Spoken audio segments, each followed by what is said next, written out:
नमस्कार, जनवार्तामध्ये आपल्या सर्वांचं स्वागत। सर्वप्रथम पाहूया ठळक बातम्या।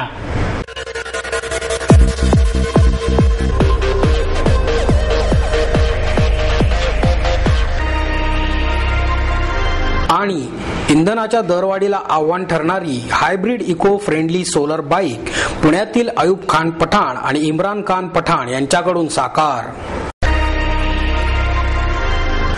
पेट्रोल दरवाढीच्या निषेधार्थ शिवसेना भाजपच्या वतीने शहरात ठिकठिकाणी तीव्र निदर्शने।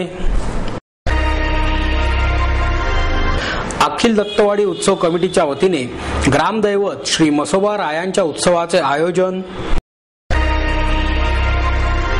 भटक्या विमुक्त समाजांमध्ये सुधारणा व्हावी यासाठीच्या योजना आणि विधायक अर्थसंकल्प तसेच महिलांसाठी 50% आरक्षणाच्या बाबत घेऊया आढावा। पेट्रोलच्या दरांमध्ये झालेल्या भरमसाठ वाढीमुळे सर्वसामान्यांचे मोडले कंबरडे। इंधनाच्या दरवाढीला आव्हान ठरणारी hybrid eco friendly solar bike पुण्यातील अयूब खान पठाण आणि इम्रान खान पठाण यांच्या मेहनतीतून साकार झाली आहे। अयूब खान पठाण आणि इम्रान खान पठाण या दोघांनी ही बाईक तयार केली आहे।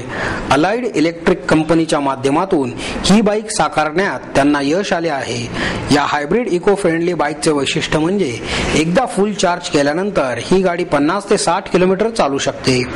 उन्हात गाडी चालवली तर सोलर पॅनलच्या सहाय्याने बॅटरी चार्ज होत राहते, त्यामुळे आणखी 200 ते 250 किलोमीटर पर्यंत ही गाडी चालते। या गाडीचा वेग ताशी 50 ते 60 किलोमीटर पर्यंत जाऊ शकतो। या बाईकला इतर इंधनाची गरज लागत नाही। धूर विरहित आणि आवाज विरहित असल्याने हवा प्रदूषण, ध्वनी प्रदूषण इत्यादी काहीच होत नाही। संपूर्ण इको फ्रेंडली सोलरमुळे चार्जिंगसाठी लागणारी वीजही वाचू शकते। या सोलर इको फ्रेंडली बाईकवर portable fan, FM radio, DVD player, laptop, TV आणि CLF इत्यादी उपकरणेही चालवता येऊ शकतात। तसेच मोबाईल देखील चार्ज करता येतो। या बाईकच्या निर्मितीसाठी साधारणतः 27,000 रुपये खर्च आला आहे। प्रत्यक्षात अशी बाईक बाजारात दाखल झाली तर त्याची किंमतही सर्वसामान्यांना परवडणारी असेल। देशात पहिलीच अशी सोलर बाईक असल्याचा दावा करण्यात येत असून याचे पेटंट मिळवण्यासाठी प्रयत्न सुरू असल्याचे अयूब खान पठाण यांनी सांगितले। यापूर्वी त्यांनी सोलर इन्व्हर्टर, सर्वात मोठा पोर्टेबल इमर्जन्सी लॅम्प तयार केलेला आहे। माझं नाव अयूब खान पठाण, हा माझा पुतण्या आहे इम्रान पठाण। आम्ही दोघांनी मिळून एक नवीन सोलर बाईक, हायब्रिड बाईक तयार केलेली आहे। आता आम्ही जी बाईक बनवलेली आहे त्याच्याबद्दल मी तुम्हाला जरा माहिती देतो। हे आपण एक सोलर पॅनल गाडीला लावलेलं आहे। एक भंगारमधून एक सेकंड हँड गाडी मी घेतलेली आहे। त्याला एक सोलर पॅनल लावून एक त्याच्या थ्रू आतमध्ये एक कंट्रोल कार्ड बसवलेलं आहे। आतमध्ये 10 एम्पियरचं चार्जर कंट्रोलर म्हणतात। त्याच्या थ्रू ही बॅटरी इथे चार्ज होते, DC to DC। ती एकदा बॅटरी चार्ज झाले की आपली गाडी आपोआप ॲक्सिलेटर वापरला ऑटोमॅटिक 50 ते 60 किलोमीटर चालते। पण अशा लखलखत्या उन्हात जर आपण असं कंटिन्यू चाललो तर आपली गाडी 200 ते 250 किलोमीटर ॲव्हरेज देऊ शकते। आणि याचं बॅटरीचं असं वैशिष्ट्य, याला मेंटेनन्स फ्री बॅटरी आहे, याला धूर नाही, पेट्रोल नाही, पूर्ण इको फ्रेंडली बाईक आपली तयार केलेली आहे। टोटल म्हणजे याला आपण जे म्हणतो आता प्रदूषण होतंय, हे होते, आपण फक्त बोलत असतो, पण आपण समाजासाठी काहीतरी देणं लागतं। म्हणून आम्ही त्या हिशोबाने का नाही आपण आपल्यापासून सुरुवात करावा ह्या हिशोबाने आपण एक सोलर बाईक बनवलेली आहे। या बाईकचं एक सर्वात महत्त्वाचं वैशिष्ट्य म्हणजे या इको फ्रेंडली बाईकवरती सोलरवरती एक आपण एक मल्टीपर्पज सॉकेट दिलेलं आहे। ह्याच्या थ्रू आपण DC फॅन, आता मी तुम्हाला मगाशी दाखवलंच आहे, DC फॅन, 3-4 CFL, एक tube light, mobile charging, TV, laptop, हे सर्व काही इक्विपमेंट आपण त्याला जोडू शकतो विदाउट लाईट, विदाउट एनर्जी। माझा अलाइट इलेक्ट्रिकल या नावाने कंपनी आहे। गेल्या 20 वर्षापासून मी सोलारवरती काम करत असतो नेहमी। त्यामुळे माझे प्रोडक्ट बाजारात जे हातगाडी वगैरे असतात ते लोकांना पहिले कसं गॅस बत्त्या वगैरे वापरायचे, त्यांना आपण सर्व लोकांना सोलार लाईट सप्लाय केलेले। ते लाईट एकदा चार्ज केला तर तो रोज त्यांना 8 तास चालतो। हे आपला अल्बारा ब्रँड आहे, तो त्या ब्रँडने आपण पुण्यातल्या 90% हातगाड्यांना म्हणजे रॉकेलच्या इंजिनमध्ये बचत केलेली आहे। आणि त्यानंतर आपण सोलार इमर्जन्सी लाईट बनवतो, सोलार इन्व्हर्टर बनवतो आणि जगातला सर्वात मोठा पोर्टेबल इमर्जन्सी लाईट आतामध्येच आपण श्रीमंत दगडूशेठ हलवाई गणपतीला आणि पीर कमर अली दरवेशला अर्पण केलेला आहे। आम्हाला ही नवनिर्माण बाईक तयार करताना माननीय आदरणीय नेते राजसाहेब ठाकरे यांचं मौलिक मार्गदर्शन, तसंच आमच्या आशास्थान लोकप्रिय आमदार रमेश भाऊ वांजळे यांनी भरपूर मार्गदर्शन आम्हाला केलेलं आहे. त्यानंतर अनिल शिदोरे, खालिद दिल्लीवाला, अल्ताफ मर्चंट, हाजी आराफत भाई, असे असंख्य प्रकाश ढोरे साहेब यांनी आम्हाला खूप, रणजित शिरोळे, विकास बापू दांगट पाटील या लोकांनी आम्हाला भरपूर सहकार्य केले. राजाभाऊ ऐरणकर या लोकांचं आम्हाला भरपूर सहकार्य आणि मार्गदर्शन लाभलेलं आहे. ह्याच्यामुळे आमची बाईक एकट्या दुकट्या माणसाचं काम नसतं, याच्यात सर्व लोकांचा सहभाग असल्यामुळं आम्हाला त्यांनी सतत प्रोत्साहन देत गेले. त्या हिशोबाने ती आमची बाईक एकदम एक नंबर बाईक, भारतातली प्रथम बाईक आपण तयार केलेली आहे. आता या बाईकचा आपण लवकरच पेटंट घेण्याच्या विचारात. पेट्रोल दरवाढीच्या निषेधार्थ शिवसेना भाजपच्या वतीने शहरात ठिकठिकाणी तीव्र निदर्शने करण्यात आली. केंद्र शासनाने केलेल्या पेट्रोल दरवाढीच्या निषेधार्थ भारतीय जनता पक्ष तसेच शिवसेनेच्या वतीने अनोखी आंदोलने करण्यात आली. पुणे शहर शिवसेनेच्या वतीने मोटार गाडीला गाडवे जुंपून आंदोलन करण्यात आले. केंद्र शासनाने पेट्रोलच्या दरात 5 रुपयांनी वाढ केल्याच्या निषेधार्थ अभिनव चौकात शिवसेनेच्या वतीने आंदोलन करण्यात आले. यात शहर उपप्रमुख राजेंद्र शिंदे, महिला आघाडीच्या राधिका हरिश्चंद्रे, कल्पना थोरवे, बाळा ओसवाल, हुजूर इनामदार आदी सहभागी झाले होते. शिवसैनिकांनी केंद्र सरकारच्या विरोधात जोरदार घोषणाबाजी केली. या प्रत्येक घोषणेत शासनाचा धिक्कार करण्यात येत होता. मोटार गाडीला गाडवे जुंपल्यामुळे हे आंदोलन पाहण्यासाठी नागरिकांनी एकच गर्दी केली होती. यावेळी राजेंद्र शिंदे म्हणाले, शासनाने पेट्रोलची दरवाढ करून सर्वसामान्यांचे कंबरडेच मोडले आहे. काँग्रेसचे राजकारण खेळण्याची नीती वाईट असून केवळ निवडणुकीपुरतीच आश्वासने देण्याची त्यांची पद्धत आता नागरिकांना चांगलीच समजली आहे. यापुढील काळात जनता जनार्दन काँग्रेसच्या या नीतीला भीक घालणार नाहीत. भ्रष्टाचाराच्या रगाड्यात अडकलेल्या केंद्रातील राजकीय नेत्यांचा घोटाळा जनतेसमोर येऊ नये म्हणून जनतेचे लक्ष विचलित करण्यासाठी शासनाने ही दरवाढ केली आहे. पेट्रोल दरवाढीच्या निषेधार्थ भाजपच्या वतीने सुद्धा नगरसेवक विकास मटकरी यांच्या नेतृत्वाखाली रॅली काढण्यात आली. अखिल दत्तवाडी उत्सव कमिटीच्या वतीने ग्रामदैवत श्री म्हसोबारायाच्या उत्सवाचे आयोजन करण्यात आले आहे. म्हसोबारायांच्या दर्शनासाठी अबालवृद्धांनी मोठ्या प्रमाणात गर्दी केली. दत्तवाडी परिसर ढोल ताशांच्या गजरात दणदणून गेला होता. या महोत्सवाची सुरुवात 13 मे रोजी साई वचनाच्या कार्यक्रमाने झाली.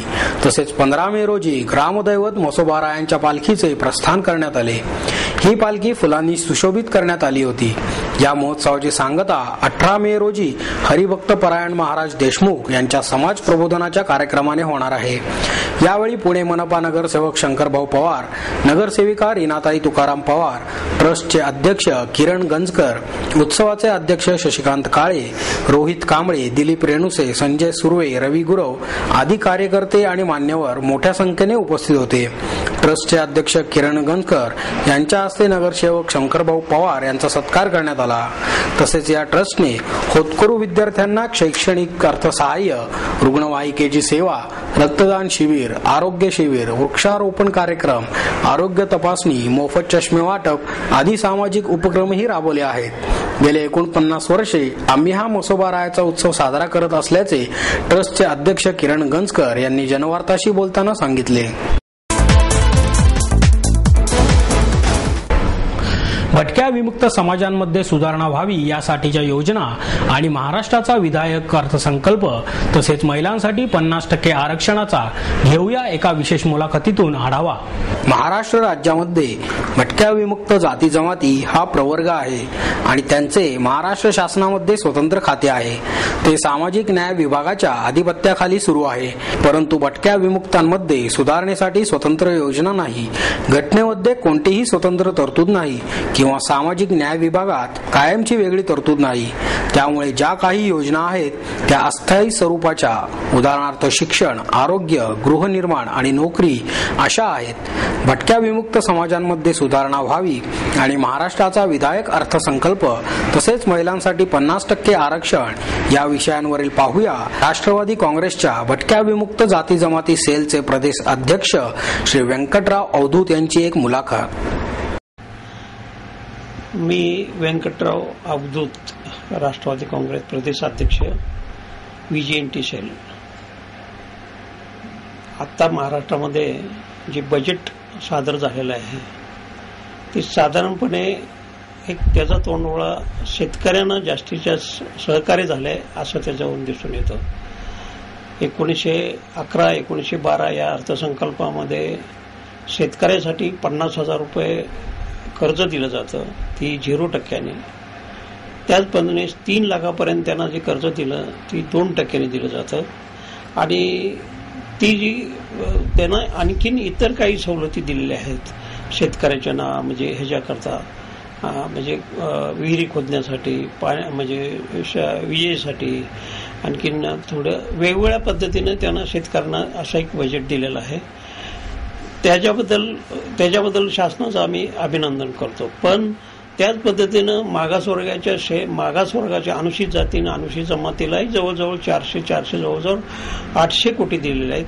आणि त्याच पद्धतीनं अल्पसंख्यालाही 275 कोटी दिलेले आहेत. त्यांच्या मुलाच्या शिक्षणाच्या साठी काही म्हणजे मंजुरी केलेली आहेत, ती जवळपास 145 कोटी आहेत. तर अशा पद्धतीनं त्यांना सवलती दिलेल्या आहेत. त्याच्याबद्दलही आमचं काही त्याच्यावर मत नाही. परंतु ज्या काही भटक्या विमुक्ताचं मी काम करतो किंवा भटक्या विमुक्ताच्या सेलचा मी हे करतो, तर त्यामध्ये साधारणपणे या अर्थसंकल्पामध्ये भटक्या विमुक्ताचा विशेष असा उल्लेख किंवा त्याला स्वतंत्र बजेट दिलेलं जाणवत नाही. जी दिलंय ती दुर्बल घटकासाठी काहीतरी 20 कोटी म्हणजे घरकुलासाठी दिलेला आहे. परंतु भटक्या विमुक्ताचा ज्या अभ्यास केला असता वेगवेगळ्या भागामध्ये लोक राहतात आणि त्यांना जर आर्थिक सुधारणा किंवा त्यांची वैयक्तिक सुधारणा किंवा त्यांच्या समाजामध्ये सुधारणा व्हायची असेल तर त्यांना वेगळं बजेट देणं हे शासनाचं कर्तव्य आहे. आणि ह्याप्रमाणे आम्ही सातत्यानं शासनाकडे तर मागतो, परंतु आम्ही पक्षाकडेही त्याचा पाठपुरावा करतो. पेट्रोलच्या दरांमध्ये झालेल्या भरमसाठ वाढीमुळे सर्वसामान्य पुणेकरांचे कंबरडे मोडले आहे. 5 राज्यांतील विधानसभा निवडणुकांचे निकाल लागताच पेट्रोलियम कंपन्यांनी पेट्रोलच्या दरात प्रति लिटर 5 रुपयांची वाढ जाहीर केली आहे. शनिवारच्या मध्यरात्रीपासूनच ही दरवाढ लागू करण्यात आली आहे. महागाईच्या आगीत होरपळून निघालेल्या सामान्य माणसाचे या दरवाढीमुळे मासिक खर्चाचे बजेट पुरतेच कोलमडणार आहे. या दरवाढीमुळे देशभरात जनक्षोभ उसळण्याची शक्यता असतानाच पेट्रोलियम कंपन्यांनी लवकरच आणखी दरवाढीचे सुतोवाच केले आहे. या पेट्रोल दरवाढीबद्दल पुणेकरांनी तीव्र नाराजी व्यक्त केली आहे. आधीच महागाईमुळे जीवन अवघड बनले आहे आणि त्यातच ही दरवाढ म्हणजे जगायचे कसे असा प्रश्नही उपस्थित केला जात आहे. आम्हाला वाटतं की पेट्रोल वाढमुळे खूप प्रॉब्लेम आला आहे. आम्हाला कॉलेजला जायचं असतं, शाळेत क्लासेसला जायचं असतं. आमचा हे जे डिस्टन्स आहे तो पण खूप जास्त आहे, त्यामुळे आम्हाला प्रॉब्लेम होतोय खूप. पेट्रोल वाढमुळे अचानक 5 रुपयांनी वाढल्यामुळे त्यामुळे खूप दुसऱ्यांना पण खूप प्रॉब्लेम होत असेल आमच्यामुळे असं आम्हाला वाटतं. आणि कमी केलं पाहिजे पेट्रोल ह्यांच्यासाठी. पेट्रोल महागल्यामुळे सगळेच प्रॉब्लेम सुरू झाले. एक तर महागाई वाढली आणि दुसरं म्हणजे पेट्रोलमुळे बाकीचे जीवनावश्यक वस्तू आहेत तेही महाग झाल्या आणि पुढचं सामान्य माणसाचे प्रॉब्लेम आणखीन वाढत जाणार त्याच्या पुढे. पेट्रोल हे कमी तरी झालं पाहिजे. आहे त्या 5 रुपये ते वाढवले, ते कमी 2 रुपये त्यांनी टप्प्याटप्प्याने वाढवलं पाहिजे होतं. एकदम अचानक 5 रुपयाने पेट्रोल वाढल्यामुळे इतका प्रॉब्लेम आलेला आहे की मला रोजचं कमी 1.5 ते 2 लिटर पेट्रोल लागायचं आणि माझी सॅलरी सुद्धा तेवढी नाहीये. तर 6,000 रुपये सॅलरी येते, तर मी एवढं लांब रनिंग आणि कंपनी मला अर्धे पैसे देते, त्याच्यातून आता महिन्याचे एकदम हे 5 रुपयाने जरी रोजचे झाले 150 रुपये वाढले महिन्याचे माझे. तर आता 2 लिटर तर कधी लागतं कधी 1.5 लागतं, तर 300 रुपये असे होतात. हा खूप मोठा प्रॉब्लेम आला आहे. सरकारने एकदम अचानक असं करायला नव्हतं पाहिजे. तर हे आमचं सामान्य माणसाचं खूप मरण झालेलं आहे. मोठ्या लोकांना काय प्रॉब्लेम होत नाहीये, पण आमचं आता कसं चालणार ह्याच्यावर सरकारने थोडा विचार करावा. आणि असं अचानक केल्यामुळे खूप प्रॉब्लेम झालेला आहे. तर त्यांनी ह्याच्यातलं काय अजून काय कमी 1-2 रुपयाने ठीक आहे, ते बाबा थोडं हे झालं ते झालं ठीक आहे, पण एकदम 5 रुपयाने वाढलं म्हणलं नॉर्मल आम्ही काय करणार.